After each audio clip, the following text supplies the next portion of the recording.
Assalamualaikum warahmatullahi wabarakatuh.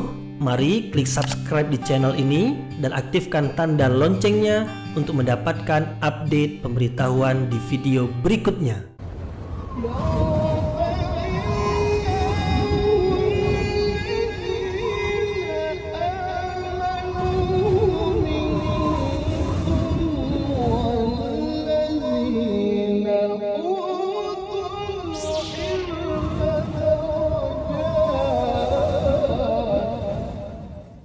A'udzu billahi minasyaitonir rajim. Bismillahirrahmanirrahim. Assalamualaikum warahmatullahi wabarakatuh. Alhamdulillahi rabbil alamin wa bihi nasta'in wa ala umurid dunya waddin nasta'inuhu wa nastaghfiruh wa na'udzu billahi min shururi anfusina wa min sayyiati a'malina. فَمَنْ يَهْدِهِ اللَّهُ فَلَا مُضِلَّ لَهُ وَمَنْ يُضْلِلْ فَلَا هَادِيَ لَهُ أَشْهَدُ أَنْ لَا إِلَهَ إِلَّا اللَّهُ وَحْدَهُ لَا شَرِيكَ لَهُ وَأَشْهَدُ أَنَّ مُحَمَّدًا عَبْدُهُ وَرَسُولُهُ لَا نَبِيَّ بَعْدَهُ أَمَّا بَعْدُ. Kita bersyukur kepada Allah Subhanahu wa taala yang masih melimpahkan rahmat dan nikmat-Nya. Kita bersyukur dengan mengucapkan Alhamdulillahi Rabbil Alamin.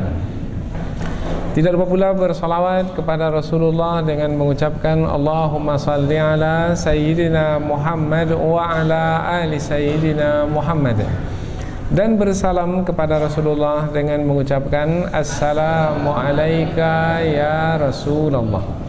Alhamdulillah kita dapat kembali meneruskan pengajian tafsir ayat-ayat suci Al-Quran yang insyaAllah kita akan teruskan kepada ayat yang ke-78 dan 79 dari surah An-Nisa, yaitu yang menerangkan tentang sikap tercela yang dimiliki oleh orang-orang munafik, khususnya terhadap Rasulullah SAW. Sikap tercela mereka itu mereka tunjukkan dengan perkataan yang mereka ucapkan, yaitu mereka mengatakan apabila mereka mendapat kebaikan, mendapat nikmat, maka mereka mengatakan ini dari Allah Subhanahu wa taala. Tetapi apabila mereka ditimpa bencana, maka mereka mengatakan ini akibat dari dakwah Muhammad, ini adalah penyebabnya Nabi Muhammad sallallahu alaihi wasallam. Jadi kalau baik mereka katakan dari Allah, tapi kalau buruk kemudian mereka katakan dari Nabi Muhammad. Ini menunjukkan bahwasanya mereka dengki, mereka benci kepada Nabi Muhammad, sehingga mereka tidak mengagungkan Rasulullah sallallahu alaihi wasallam. Padahal sebenarnya apapun yang ditetapkan ke atas manusia, baik itu yang disukai oleh manusia itu ataupun tidak disukai oleh manusia, apapun yang ditetapkan ke atas manusia, kesemuanya datang dari Allah Subhanahu wa taala. Tetapi karena orang-orang munafik ini mendengki Rasulullah, tidak menyukai Rasulullah, maka mereka coba untuk mencari-cari jalan supaya memiliki alasan untuk menghina atau merendahkan kedudukan Rasulullah sallallahu alaihi wasallam. Dan orang-orang munafik yang seperti ini sifatnya di dalam Al-Quran bukan hanya pada masa Rasulullah saja, tetapi juga ada di tengah umat Islam hari ini. Dan mereka ini akan tetap ada sampai hari kiamat. Maka keberadaan mereka di tengah umat Islam bukannya akan menambah kebaikan, tidak, tetapi malah menyusahkan umat Islam. Karena perbuatan mereka itu ia adalah kerusakan, dan setiap kerusakan yang dilakukan, umpamanya kerusakan mereka adalah memecah belah umat Islam. Apabila umat Islam itu mengagungkan Rasulullah, semuanya mengagungkan Rasulullah, maka akan bersatu. Tetapi apabila ada di antara mereka itu yang menghina kedudukan Rasulullah, Maka yang menghina itu adalah sebenarnya bukanlah dari kalangan orang-orang beriman dengan makna yang sebenarnya. Tidak, mereka itu adalah orang yang mengaku-ngaku saja beriman. Maka ini mendatangkan keburukan bagi umat Islam yang lain. Untuk mengatakan mereka bukan Islam, mereka mengaku beragama Islam. Untuk mengatakan mereka umpamanya beragama Islam, tetapi mereka pula melakukan perbuatan yang tidak sepatutnya dilakukan oleh umat Islam. Maka susah untuk bersikap dengan mereka ini. Mereka itu adalah orang-orang munafik. Dikatakan kawan seperti lawan, dikatakan lawan mereka pula mengaku sebagai kawan. Kalau menghadapi orang-orang kafir mudah. Apa sebab? Sebab orang kafir mengatakan mereka sebagai orang-orang kafir. Maka mudah untuk menentukan siapa mereka. Tetapi orang-orang munafik, karena mereka berbohong, maka susah untuk menentukannya karena kebohongan yang mereka lakukan. Maka mudah-mudahan dengan ayat-ayat yang kita pelajari ini menjadi petunjuk dan bimbingan bagi kita, sehingga kita tidak tertipu, tidak terpedaya oleh orang-orang munafik. Mudah-mudahan kita diselamatkan dari perilaku tercela orang-orang munafik, yaitu yang coba untuk memecah belah barisan umat Islam. Tapi kita pun yakin kepada Allah Subhanahu wa taala bahwasanya Allah akan menjaga kita dari keburukan orang-orang yang mendengki kita. Wa min syarri hasidin idza hasad, yaitu dari keburukan orang-orang yang mendengki apabila mendengki. Kemudian dalam ayat yang akan kita pelajari ini juga diterangkan bahwasanya orang-orang munafik adalah orang-orang yang sebenarnya tidak memahami apa yang mereka katakan. Meskipun mereka mengatakannya dari mulut mereka, tapi sebenarnya mereka sendiri tidak memahami apa yang mereka katakan. Karena orang-orang munafik adalah orang-orang yang berselisih dengan diri sendiri. Jadi sebelum berselisih dengan orang lain, dia sudah berselisih dengan dirinya sendiri. Karena lain di mulut, lain di hati. Di dalam hati mereka memendam kekufuran, di mulut mereka menyatakan beriman. Maka mereka berselisih dengan diri mereka sendiri. Nah, inilah sebenarnya keburukan yang ada pada diri orang-orang munafik. Maka mereka ini tidak akan pernah mendapatkan ketenangan dan kenyamanan di dalam hidup karena berselisih dengan diri sendiri. Kemudian perselisihan dengan diri sendiri membawa akibat berselisih pula dengan orang lain. Dan ini adalah perkara yang mendatangkan kesusahan bagi orang-orang beriman. Kalau pada masa Rasulullah dahulu mendatangkan kesusahan pada Rasulullah, apalagi perkataan mereka yang tidak mengagungkan Rasulullah.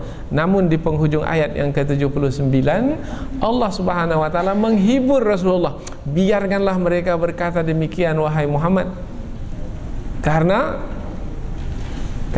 perkataan mereka itu perkataan yang tidak ada nilainya sama sekali, karena datang dari orang yang tak bernilai.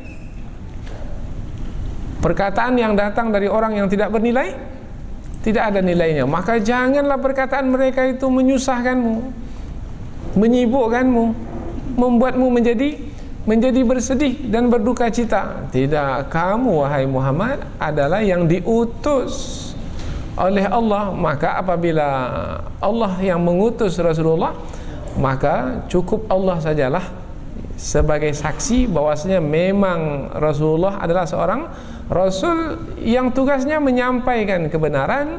Dan apabila memang Rasulullah adalah Rasul yang menyampaikan kebenaran, maka Rasulullah sallallahu alaihi wasallam bukanlah sebagai penyebab kepada musibah yang diterima oleh manusia.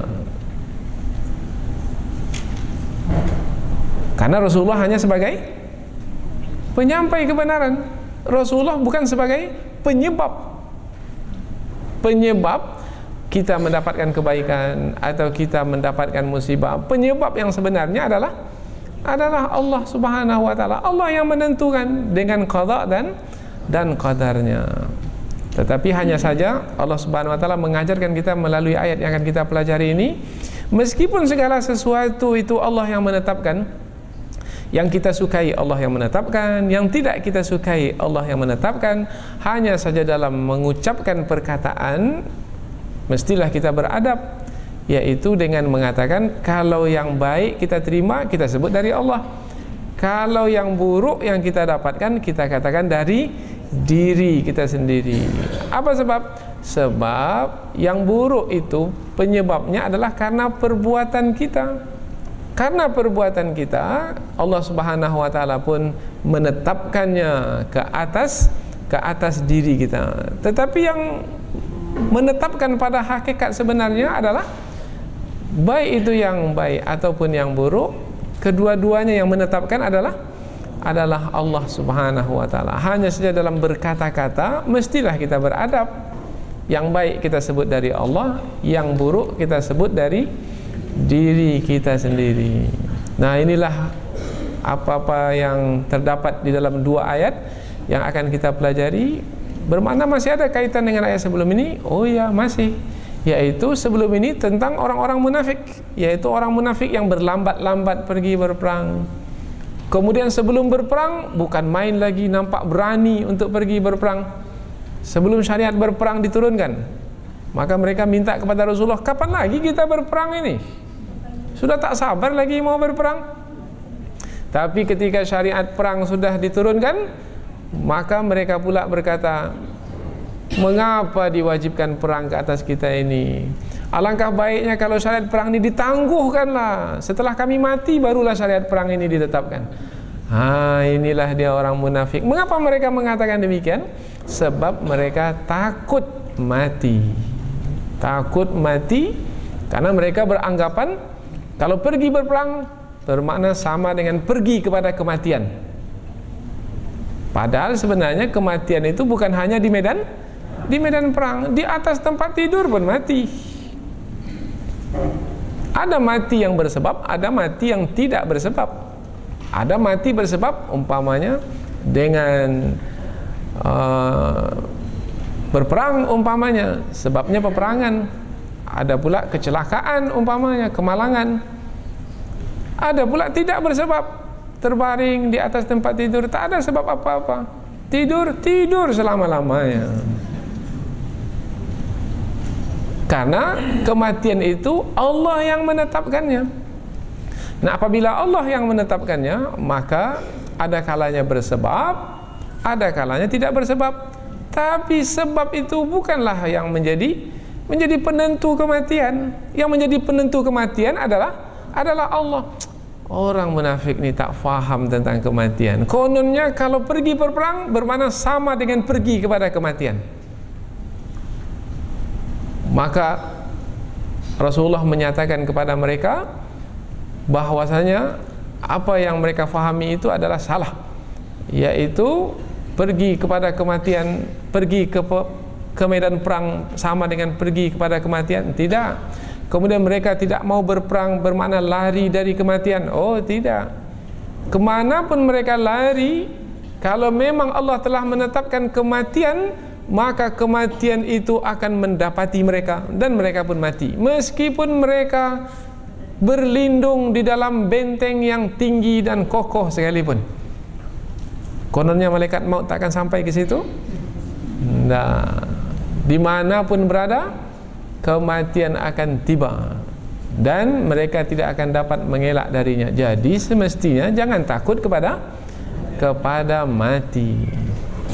Tetapi orang-orang munafik adalah orang-orang yang takut kepada kematian. Ayat ini menerangkan dengan lebih terperinci lagi tentang siapa orang-orang munafik yang takut kepada kematian itu. Nah, diterangkanlah di dalam ayat ini, yaitu mereka yang ingin lari dari medan perang karena takut mati, karena sebenarnya juga tidak suka kepada perkara buruk yang akan terjadi ke atas diri mereka Karena mereka menganggap kematian itu adalah buruk bagi mereka. Mengapa buruk? Sebab akan meninggalkan keluarga. Sementara mereka mau bersama dengan keluarga, akan meninggalkan harta. Rumah sudah lama dibangun, berpuluh tahun membangun rumah, kemudian pergi pergi ke medan perang, kemudian mati, akan meninggalkan harta begitu saja. Nah, ini perkara yang tidak mereka sukai. Orang beriman lain. Orang beriman memang suka kepada kematian. Semakin cepat mati semakin bagus. Apa sebab? Sebab semakin cepat bertemu dengan Allah Subhanahu wa taala. Apalagi kematian di medan perang. Karena kematian di medan perang adalah gugur sebagai syahid yang sebenarnya tidak mati, tetapi sebenarnya hidup dan diberi rezeki oleh Allah Subhanahu wa taala. Jadi ayat yang akan kita pelajari ini masih lagi berkaitan dengan ayat sebelumnya, khususnya tentang orang-orang munafik. Allah ceritakan kepada kita tentang sikap dan perilaku orang munafik supaya kita menjadi berhati-hati dan berwaspada terhadap mereka, karena mereka ini ada dan berada di tengah-tengah umat Islam. Allah Subhanahu wa taala berfirman, A'udzubillahi minasyaitonir rajim. Aynama takunu yudrikkumul maut walau kuntum fi burujim musyayyadah wa in tusibuhum hasanatun yaqulu hadhihi min indillah wa in tusibuhum sayyi'atun yaqulu hadhihi min indik qul kullum min indillah fama lihaula'il qaumi la yakaduna yafqahuna haditha ma asabaka min hasanatin faminallah wa ma asabaka min sayyi'atin famin nafsik wa arsalnaka linnasi rasula wa kafa billahi syahida. Allah berfirman, Aynama takunu, di mana saja kamu berada, yudrikkumul maut, kematian akan mendapatkanmu. Siapa mu di sini? Orang-orang munafik.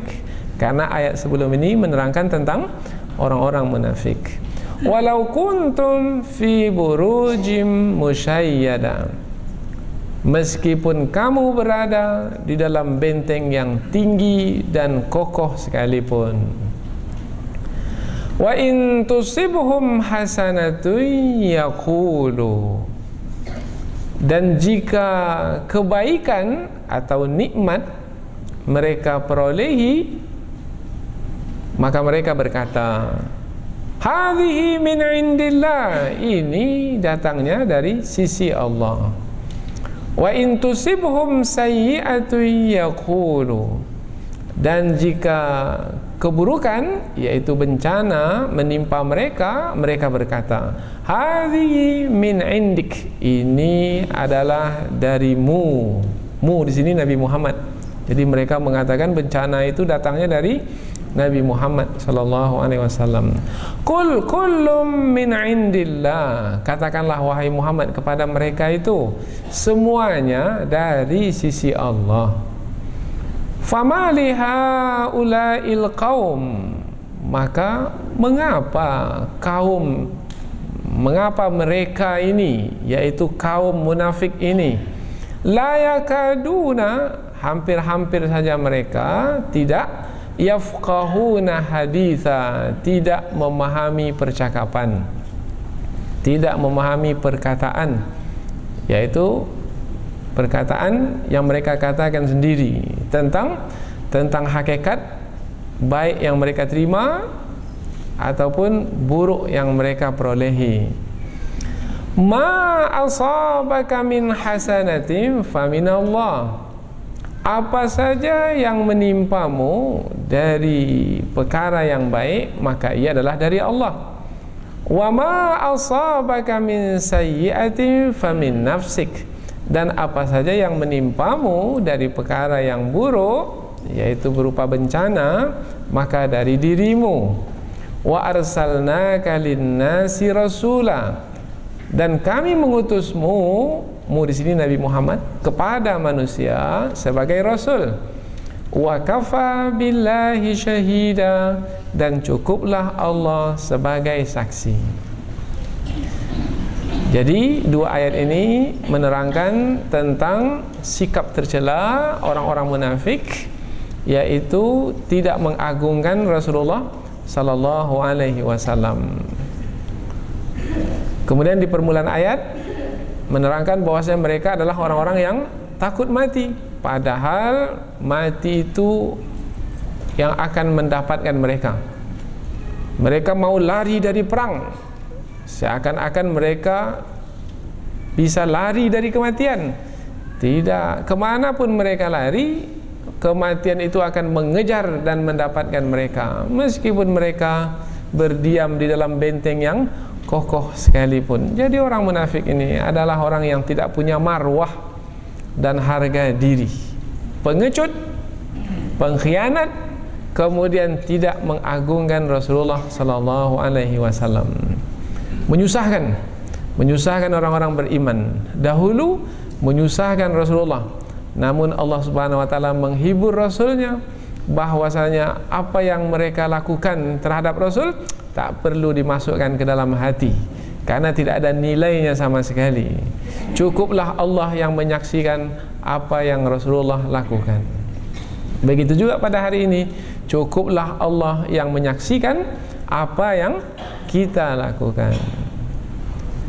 Ini ringkasan dari dua ayat yang akan kita pelajari. Sekarang kita akan baca terlebih dahulu terjemahan dari awal hingga akhir. Setelah itu kita pindah ke tafsir. Kita baca sekali lagi terjemahan, tujuannya supaya kita lebih dekat lagi dengan kandungan ayat, sehingga ketika kita tafsirkan nanti lebih mudah kita untuk memahaminya. Di mana saja kamu berada, kamu di sini adalah orang-orang munafik. Di mana saja kamu berada, kematian akan mendapatkanmu, meskipun kamu berada dalam benteng yang tinggi dan kokoh sekalipun. Dan jika kebaikan mereka dapatkan, mereka berkata ini dari sisi Allah. Dan jika mereka ditimpa bencana, mereka mengatakan ini dari sisimu wahai Muhammad. Katakanlah kepada mereka wahai Muhammad sallallahu alaihi wasallam, semuanya adalah dari sisi Allah. Maka mengapa mereka ini, kaum munafik ini, hampir-hampir tidak memahami perkataan? Apa saja yang menimpamu dari kebaikan wahai Muhammad, ia adalah dari Allah. Dan apa saja yang menimpamu dari keburukan, maka ia adalah dari dirimu. Dan kami mengutusmu wahai Muhammad kepada manusia sebagai Rasul, dan cukuplah Allah sebagai saksi. Sekarang kita pindah ke tafsir ayat. Yang pertama yang ingin kita tafsirkan adalah perkataan ainama. Ainama takunu. Ainama ini dua kata, yaitu kata aina dan ma. Aina maknanya di mana. Sebenarnya kata aina takunu sebenarnya sudah difahami, di mana saja kamu berada, sudah. Tetapi apabila ditambah kata ma menjadi aina ma di sini adalah penekanan. Maksudnya di mana saja manusia berada, kematian akan mendapatkannya. Jadi jangan dikatakan kematian itu hanya di medan perang saja. Tidak, dalam rumah pun kematian akan mendapatkan. Bermakna tidak ada satu jengkal bumi pun yang bisa menyelamatkan diri kita dari kematian. Dimanapun berada, kematian pun akan tiba. Itu makna kata ma, yaitu setelah kata aina yang berisi penekanan. Bermakna jangan berfikir sama sekali akan terselamat dari kematian. Kullu nafsin dha'iqatul maut. Setiap yang bernyawa pasti akan mati. Jadi mati tak perlu ditakuti. Yang perlu dirisaukan adalah bekal sebelum kematian. Mati adalah sesuatu yang pasti. Yang mesti kita risaukan, sudah cukup bekal belum sebelum kematian tiba. Sebab kalau kematian tiba, itu sama seperti masuk pintu gerbang. Kemudian setelah lewat pintu tersebut, maka ia akan ditutup dan kita tidak bisa kembali lagi. Kalau sudah mati, tak akan mungkin bisa kembali lagi ke dunia ini. Ketika itu tak ada guna lagi menyesal. Allah, kembalikanlah aku ke dunia ya Allah. Ini belum siap, belum cukup ini bekal lagi untuk menghadapi alam barzah dan kebangkitan kelak. Tidak ada lagi. Saya masih punya banyak harta, saya mau bersedekah ya Allah. Tidak akan berguna penyesalan. Berilah waktu ya Allah setahun, saya akan belajar tafsir ya Allah siang malam. Tak akan ada gunanya lagi. Karena apabila sudah kematian tiba, maka tidak akan mungkin kembali ke dunia. Hatta idza jaa ahadahumul maut qala rabbirji'un la'alli a'malu salihan fima tarak. Kalla. Sehingga apabila kematian datang kepada salah seorang mereka yang lalai, maka ia pun mengatakan, ya Allah, kembalikanlah aku ke dunia. Aku akan melakukan amal saleh yang dahulu aku tinggalkan. Allah jawab, tidak. Berarti ia mesti menjalani hidup, yaitu pembalasan sepenuhnya. Alam barzah, alam kubur, pembalasan sepenuhnya. Kalau tidak kebun dari kebun-kebun surga, maka alam kubur itu lubang dari lubang-lubang api neraka. Nanti di akhirat pula, kalau tidak mendapat rahmat, maka akan mendapat azab. Putih berseri wajah atau hitam lebam wajah. Fa ammal ladzina biyaddat wujuhuhum fa fi rahmatillah. Barang siapa yang putih berseri wajah-wajah mereka, maka mereka di dalam rahmat Allah. Dua saja wajah kita ketika itu. Kalau tidak putih berseri, hitam kelam. Meskipun kulitnya di dunia putih ataupun kuning, tetapi kalau sudah di hari pembalasan, sudah akan menerima azab dan siksaan. Sampai kapan? Selama-lamanya. Jadi orang beriman tidak takut kepada kematian, tetapi orang munafik takut kepada kematian. Mengapa orang beriman tidak takut kepada kematian? Sebab semakin cepat mati, semakin cepat mendapat balasan. Semakin cepat dapat gaji, semakin enak atau tidak? Semakin senang atau tidak? Semakin suka atau tidak? Semakin suka. Semakin cepat berakhir bulan itu semakin bagus. Karena datang bulan baru, kita akan dapat gaji. Karena kita akan mendapatkan balasan. Gaji itu adalah balasan, upah dari usaha yang kita lakukan. Jadi tidak sepatutnya takut kematian. Maka semakin tua semakin takut, karena semakin tua semakin dekat kepada kematian. Bukan bermakna pula kalau masih muda jauh dari kematian. Tidak, bukan itu maknanya. Karena buah kelapa itu yang tua jatuh, mumbangnya yang kecil itu pun juga jatuh. Dan setiap kita ini sudah ada nomor giliran di tangan. Allah sudah beri nomor giliran. Allah tinggal panggil saja. Coba tengok di tangan, ada tak nomor giliran? Nomor berapa? Semua kita sudah tinggal menunggu panggilan saja lagi. Ada yang mungkin malam ini, mungkin besok. Kenapa takut disebut malam ini?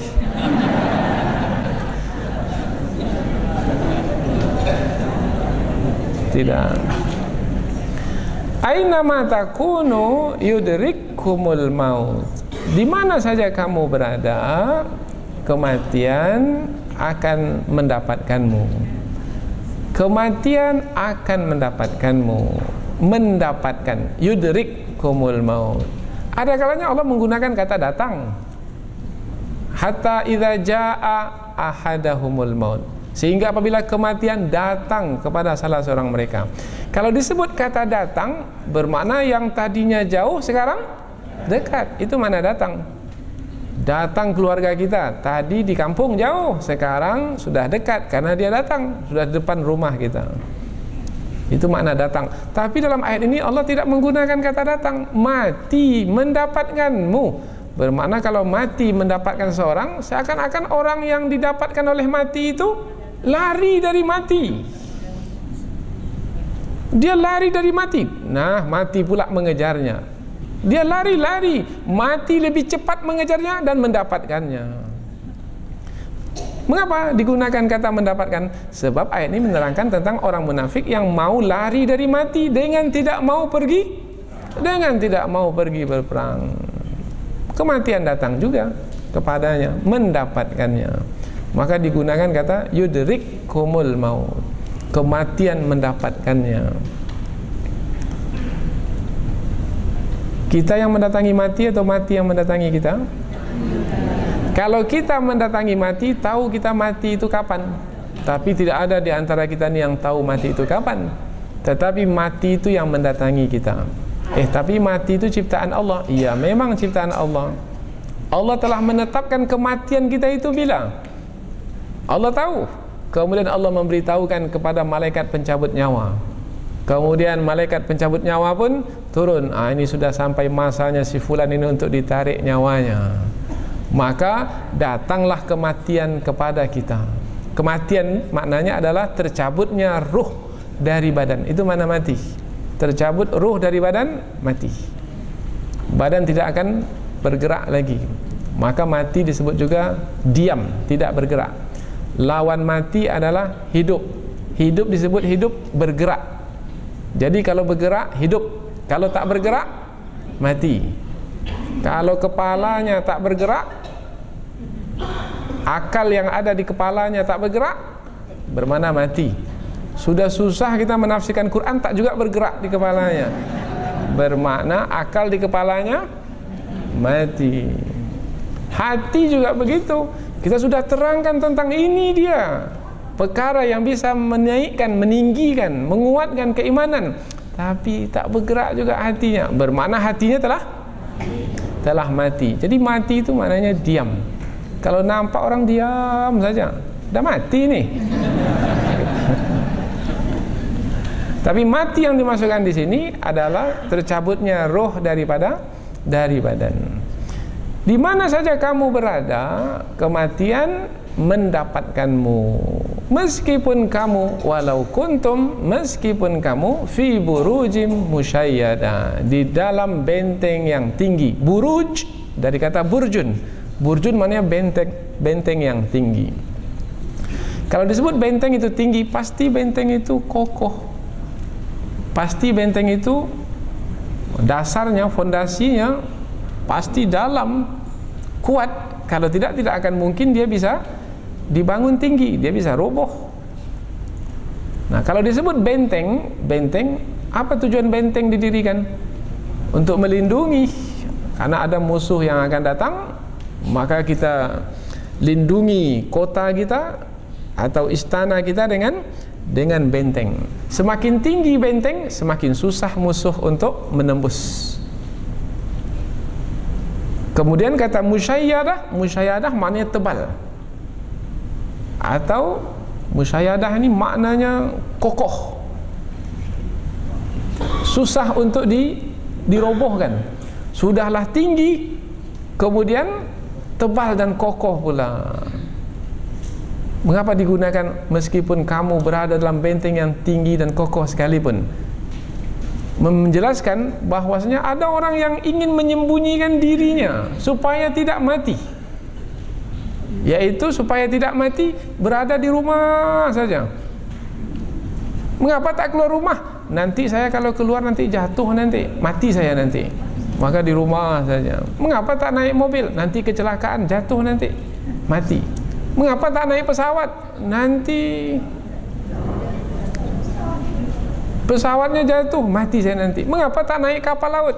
Nanti tenggelam, mati saya nanti.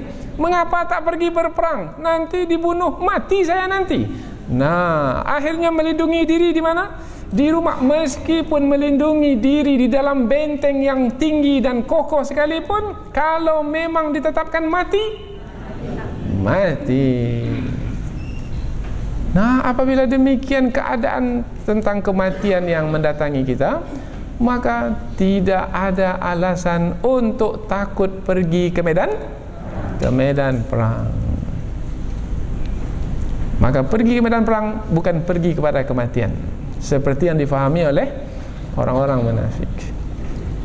Jadi kita pergi ke medan perang adalah untuk kehidupan. Andai pun mati pun sebenarnya tak mati, tetapi hidup. Kalau tak mati terbunuh, kita menang karena kita dapat mengalahkan musuh. Kemudian andai pun kita ditawan umpamanya, terluka di medan perang, cacat umpamanya, terpotong tangan atau terpotong kaki, maka ia adalah sebagai ujian yang Allah tetapkan ke atas diri kita di dunia ini untuk meninggikan kehidupan kita di akhirat nanti. Karena kehidupan setelah kematian adalah pembalasan sepenuhnya. Maka inilah peluang yang Allah berikan untuk mendapatkan kehidupan yang lebih baik di akhirat kelak. Tetapi orang munafik tidak memahami perkara ini. Dapat kita lihat dari perkataan mereka. Wa in tusibuhum hasanatun yaqulu hadhihi min indillah. Dan jika mereka mendapatkan kebaikan atau nikmat, mereka mengatakan ini dari Allah. Perkataan ini betul, karena memang segala sesuatu yang kita terima adalah dari Allah. Perkataan berikut ni yang tak betul, yaitu dengan mengatakan wa in tusibuhum sayyi'atun yaqulu hadhihi min indik. Dan jika bencana menimpa mereka, mereka mengatakan bencana ini adalah darimu wahai Muhammad. Jadi mereka mempersalahkan Rasulullah sallallahu alaihi wasallam. Umpamanya tentang apa? Umpamanya kalau dalam perang, umpamanya dapat kemenangan, ini kan nikmat, kebaikan. Mereka mengatakan ini dari Allah kemenangan ini. Kemudian umpamanya mendapatkan kekalahan, seperti dalam perang Uhud umpamanya, maka mereka mengatakan ini adalah sebab dari Nabi Muhammad. Ini adalah perkataan yang tidak mengagungkan Rasulullah. Sebab penentu yang kita sukai ataupun yang tidak kita sukai bukan Nabi Muhammad. Penentu yang kita sukai dan tidak kita sukai adalah Allah Subhanahu wa taala. Jangan salahkan Nabi Muhammad. Kalau pada masa sekarang ini, jangan salahkan Islam. Karena ada orang yang menyalahkan Islam.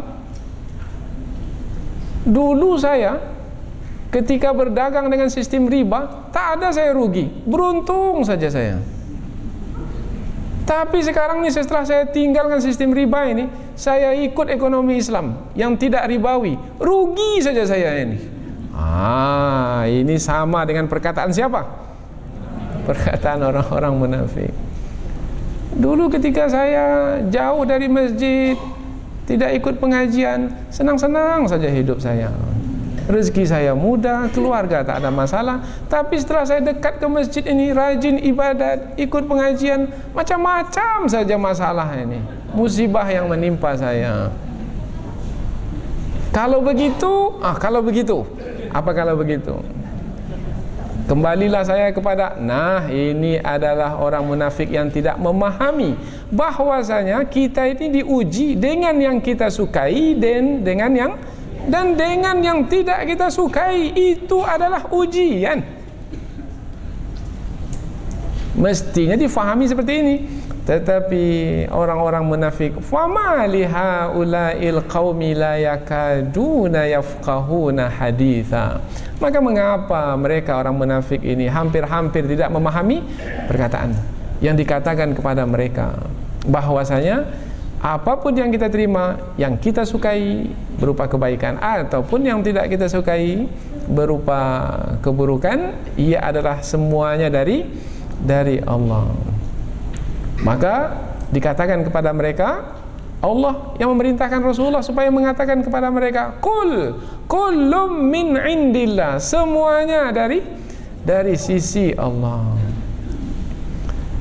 Jadi yang kita sukai dari sisi Allah, yang tidak kita sukai pun dari sisi Allah. Yang kita sukai dari sisi Allah, bersyukur atau tidak?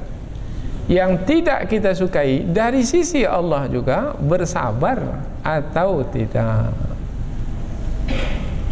Tapi memang kalau tidak ada iman dalam hati, yang ada hanyalah hawa nafsu, maka hawa nafsu itu hanya suka kepada yang disukai saja. Kalau tidak disukai, maka hawa nafsu itu pun tidak menyukainya. Padahal kalau iman diberi yang disukai, suka. Diberi yang tidak disukai pun suka juga. Apa sebab?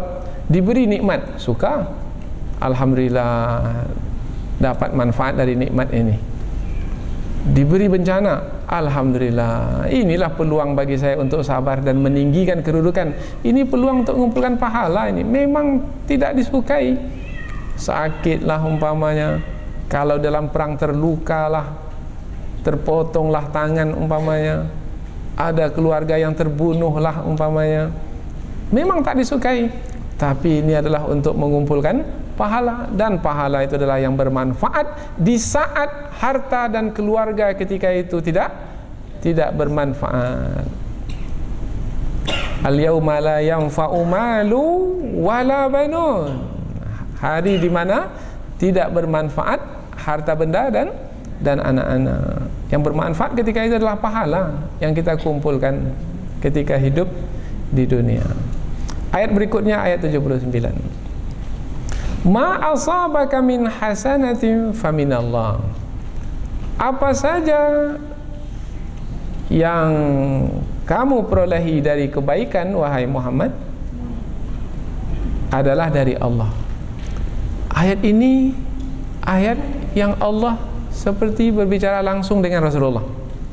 Wahai Muhammad, apa saja yang kamu dapatkan dari kebaikan, itu adalah dari Allah. Wa ma asabaka min sayyi'atin famin nafsik. Dan apa saja yang kamu dapatkan dari perkara yang buruk, itu adalah dari dirimu sendiri. Mengapa ada ayat ini? Karena ayat sebelumnya orang-orang munafik itu salah dalam berkata-kata. Ketika yang baik mereka terima, mereka katakan dari Allah. Kalau yang buruk yang mereka terima, mereka katakan dari Nabi Muhammad. Yang benar adalah kalau baik katakan dari Allah Subhanahu wa taala, kalau buruk katakan dari diri sendiri. Nah, hai orang-orang munafik, kalau buruk yang kamu terima, maka sebenarnya yang buruk itu adalah datang dari dirimu sendiri. Jangan salahkan Nabi Muhammad sallallahu alaihi wasallam. Jangan salahkan Rasulullah. Dari dirimu sendiri. Tetapi Allah tidak menyebutnya kepada orang-orang munafik, tetapi Allah menyebutnya kepada Nabi Muhammad sebagai mewakili. Karena ayat ini tidak hanya akan dipakai oleh orang-orang munafik, tetapi juga akan dipakai juga oleh orang-orang beriman lainnya, termasuk kita ini. Jadi kalau sehat badan kita, dari siapa? Dari Allah. Kalau dapat penyakit, dari siapa?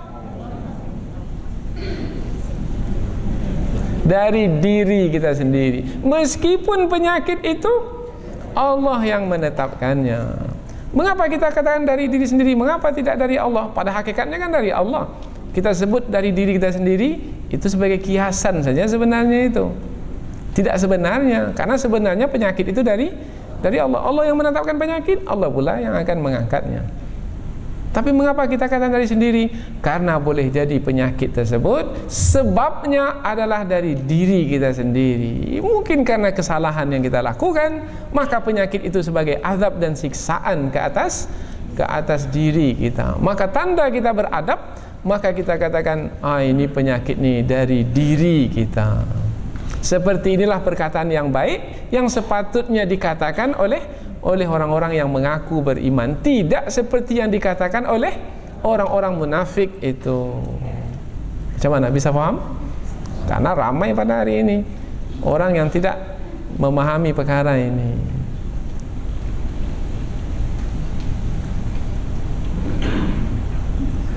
Ma asabaka min hasanatin. Ma asabaka, Allah menggunakan kata asaba.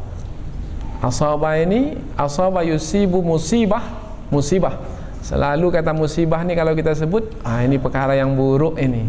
Sebenarnya kata musibah ini bukan hanya dipakaikan kepada perkara yang buruk. Kata musibah juga dipakaikan kepada perkara yang baik. Coba lihat dalam ayat ini. Allah menggunakan kata asaba, ma asabaka, asaba musibah. Ma asabaka min hasanatin, ini dalam perkara yang baik. Kemudian Allah sebut juga wa ma asabaka min sayyi'atin, ini dalam perkara yang buruk. Makna baik buruk di sini adalah baik yang kita sukai. Seperti umpamanya sehat badan, baik. Bukan makna baik di sini adalah yang diperintahkan oleh Allah, kemudian yang buruk di sini adalah yang dilarang oleh Allah. Tidak. Baik buruk di sini ini adalah yang baik itu yang kita sukai. Sehat badan baik, sakit badan buruk. Jangan dikatakan buruk itu adalah yang dilarang oleh Allah. Tidak. Dalam ayat ini baik buruk itu berkaitan dengan keinginan kita. Yang kita inginkan baik, yang tidak kita inginkan buruk. Kedua-duanya Allah menggunakan kata asabah karena sebenarnya kata asabah, musibah itu maknanya adalah terjadinya sesuatu. Itu makna musibah. Terjadi sesuatu yang baik, musibah. Terjadi sesuatu yang buruk, musibah juga. Tapi ketika masuk ke bahasa Indonesia, kata musibah hanya dipakaikan kepada terjadi sesuatu yang buruk saja. Ini musibah ini. Sebenarnya musibah dipakaikan kepada yang baik, dipakaikan kepada yang buruk. Ini mesti dibetulkan lagi bahasa Indonesia ini. Ketika mengambil kata dari bahasa Arab sebagai sumbernya. Karena banyak bahasa-bahasa Indonesia, banyak perkataan dalam bahasa Indonesia diambil dari bahasa Arab tetapi tidak dengan kandungannya yang sempurna, sebahagian saja. Kata asaba dari kata saubun, saubun itu juga dipakaikan kepada hujan. Mengapa hujan itu disebut saub, musibah? Sebab hujan itu terjadi dan kita merasakannya. Kalau belum lagi terjadi, tak disebut musibah. Terjadi baru musibah. Kalau masih lagi awan bergumpal di angkasa sana, itu belum lagi disebut hujan. Apa disebut apa? Kalau awan masih bergumpal hitam di atas sana, masih disebut mendung. Kapan baru disebut hujan? Kalau sudah turun airnya, kemudian menimpa kita. Terjadi sudah, menimpa kita. Kita rasakan, basah. Nah, ini namanya saubun. Musibah juga begitu. Musibah itu menimpa kita. Sebelumnya masih ditetapkan saja baru dalam qada dan qadar, masih ditetapkan. Sudah berlaku sekarang, belum lagi. Kalau sudah berlaku sekarang seperti yang ditetapkan, maka disebutlah musibah. Itu makna musibah dalam bahasa Arab. Tapi jangan seperti yang difahami dalam bahasa Indonesia, yaitu digunakan kepada yang buruk saja. Musibah ini, padahal sebenarnya yang baik pun juga musibah. Dapat bonus bulan yang ke-13 umpamanya, maka ini adalah musibah. Risau kan mendengarnya?